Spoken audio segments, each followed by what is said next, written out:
Welcome to Voices in Education podcast. Today's episode is titled Beyond Grammar Critical Pedagogy in ELT Classroom. We'll explore how critical pedagogy helps foster critical thinking in English language teaching. In short, we're asking, is ELT only about grammar or also about power, voice, and social awareness? This is Gökçe, and luckily, I am not alone in asking this intriguing question. I am joined by a wonderful educator and a researcher who works with critical approaches in language teaching. Please welcome our dearest guest, Rüveyda Yıldız, who is a specialist in this field. Thank you. I'm really glad to be here with you, Gökçe. And you're not allowed to pretend you're just anyone. You're clearly a brilliant and a well-respected educator and a genuinely curious researcher in our field. And yes, I definitely relate. And I've also had my existential crisis right after teaching reported speech to half-asleep teenagers at 8 in the morning. Nothing makes you question your life choices other than that. Before we move into theory, let me ask you something personal if you don't mind. What pushed you towards critical pedagogy? I mean, how did you decide to study in this area? Honestly, it's all about my past teaching experiences. Even though my students did quite well on written grammar tests, they generally remained silent during class discussions and brainstorming sessions. I felt very frustrated and disappointed actually. I came to realize that even if they possessed the declarative knowledge and knew about the rules to form grammatically correct sentences, they lacked the procedural knowledge. They struggled to explain how they constructed their sentences. Additionally, they couldn't express their ideas or what they meant verbally and engage in critical thinking. I've also noticed that language without meaning is just decoration. And as teachers, we frequently unintentionally curate this shallow experience. That way of describing passive-reality is one of the clearest I have ever heard. As both a researcher and someone who has stood in the classroom before, I felt every part of what you said because I experienced it. It really feels like we're on the same page. What you said at the end, it touched the part of the problem for me. When we treat language as only rules to memorize, it slowly loses its soul. That's exactly what I've been trying to explain.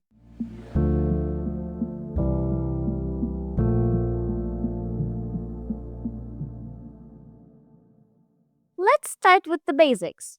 In simple terms, what is critical pedagogy? Could you please explain what it is? Critical pedagogy sees education as a way to understand and transform society, not just pass exams. Instead of memorizing information, students learn to question power, inequality, and social realities. In ELT, this means students use English to think and question, not just repeat. Let me turn the question to you. It wasn't expected. Of course, I'm all ears. In traditional ELT, do students really get space to question? Honestly, not much. Traditional pedagogy is structured around giving right answers, producing correct forms, and following the textbook only. Yeah, exactly. And this is where Paulo Freire becomes central. As he explains, traditional education works through the banking model. Teachers deposit knowledge, as students receive it silently. There's no dialogue, no questioning. Which sounds very familiar and slightly painful. Also, you mentioned a name which was quite important in critical pedagogy as far as I know. Yes, totally. Dr. Freire was a well known Brazilian educator, philosopher, and one of the most prominent figures in the critical pedagogy. About the central educator's famous theory, for our listeners to better understand the banking model concept. Could you please talk about it more? In Freire's book titled Pedagogy of the Oppressed, he introduces the banking model concept. According to this, teacher talks, students receive. The teachers explain, the students memorize. The teacher repeats, the students repeat after that. preferably without engaging in critical thinking. Freire literally describes this as making deposits into students' minds. Like education is a very boring bank transaction. So basically, students are like human USB drivers then. With limited storage and zero permission to edit the file. And this creates the sharp dichotomy. He criticizes where the teacher is the one who knows, thinks, and acts. And students exist in the tragic role of knowing nothing, doing nothing, and being thought about. They only feel like they're active, but it's just an illusion of action. Which sounds empowering at first until you realize it is not. Not at all. He also says this setup indeed serves the interest of the oppressors because it kills the creativity of the students and trains them to be obedient, adaptable, and easy to manage. So, banking education doesn't rate change makers, it manufactures well behaved followers. Exactly. And what's worse, it doesn't regard students as people who can transform the world. It treats them as if they are marginals who just need to be fitted into the existing system, not question it. So, the message becomes don't change the world, just adjust to it quietly. Which is the exact opposite of what education should do. Freire's alternative against the banking model is the problem posing model, where teachers and students learn together through dialogue and real life problems. So, instead of fill in the blanks, the test becomes why is the world like this? Exactly. And this leads us to his powerful concept of conscientização. But what does it actually mean? According to Freire, conscientização is the process of becoming aware that your life is shaped by social, political, and economic forces, and realizing that you can change these conditions through action, not just thinking. It's not just awareness, it's awareness plus transformation. So, it's not I understand now, but I understand and I will act. Exactly. Freire even warns that just thinking you're free doesn't make you free. If the system stays the same, you're just a very aware prisoner. Freire wouldn't survive a modern exam system. He would probably rewrite the test as a protest poster.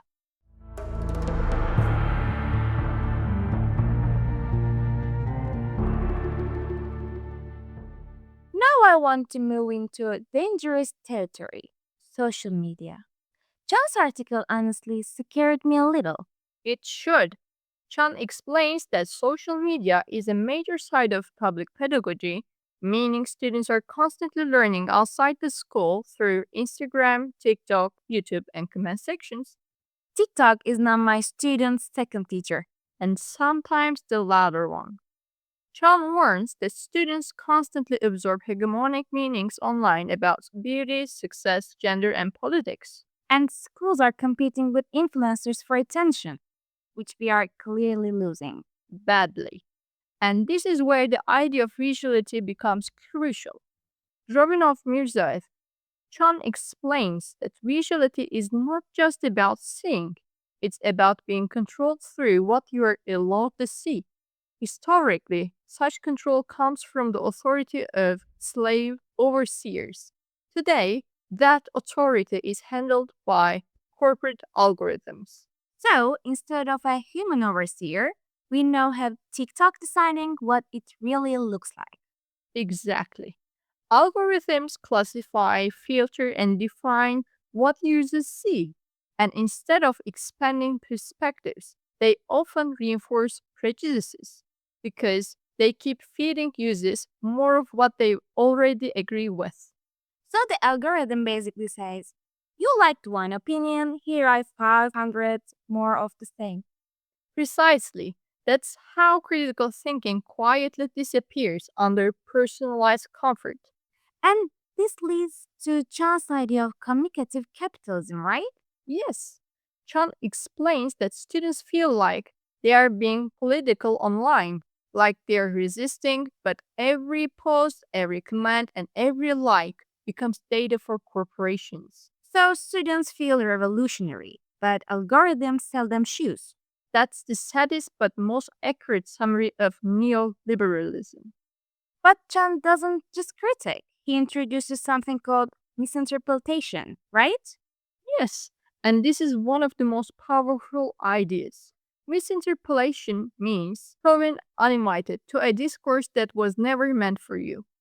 Chan explains this through the Haitian Revolution, where enslaved people claimed the so called universal rights of the French Declaration, even though they were never the intended audience. So they basically said, you didn't mean us, but we are taking those rights anyway. Exactly. And Chan argues that students should become misinterpolated subjects. They should show up unannounced in dominant school discourses, curricula, and social narratives to challenge power. So students are not meant to politely wait for permission to speak. Not at all. They are meant to interrupt, and that's where language becomes a tool of resistance. The goal of language learning is no longer just communication, it's giving students the discursive power to create counter narratives, expose the illusions of capitalism, and imagine real alternatives. That means English is no longer just a global language. It becomes a global troublemaker. A very well articulated one. John is also very clear that critique alone is not enough.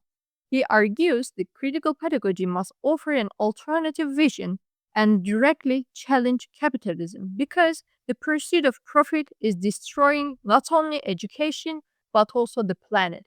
Light topic. Very relaxing for a language lesson. Yes, and a perfect warm up activity. And this brings us to the idea of the right to look. What does it mean? The right to look means claiming autonomy from corporate control over what we see. It means students learning to demand their own political subjectivity instead of passively accepting the complex visuality imposed by algorithms and profit driven media. So, instead of just scrolling, students learn to look back. Exactly. And that's one of the most and deepest political goals of critical pedagogy in the digital age. Instead of write a tweet, we ask who earns money from this tweet and who is being shaped by it. Exactly.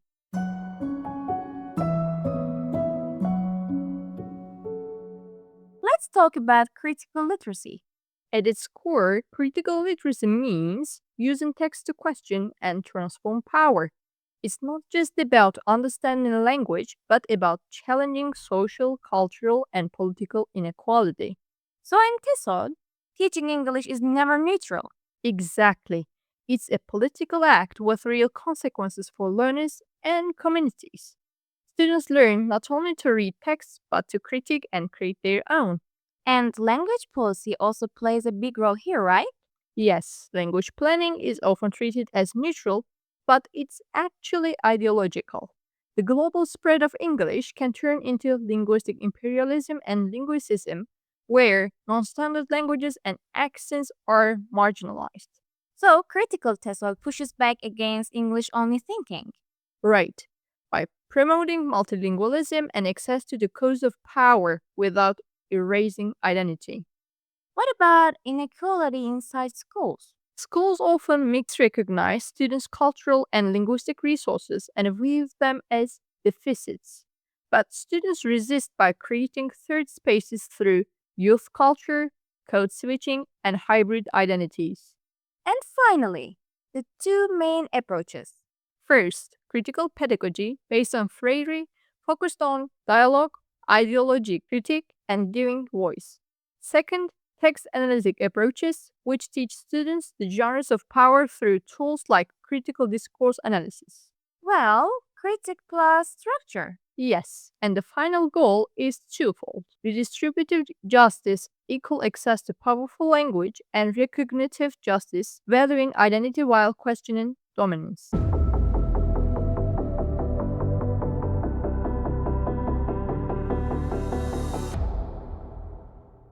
So, our answer without thinking session is just starting. Are you ready?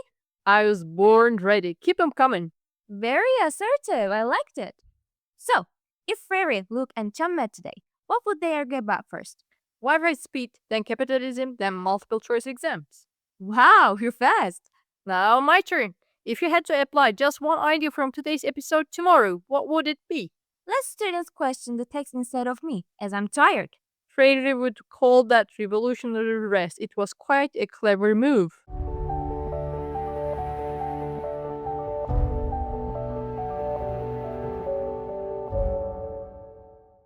Today, we truly moved beyond grammar and into meaning, power, and voice.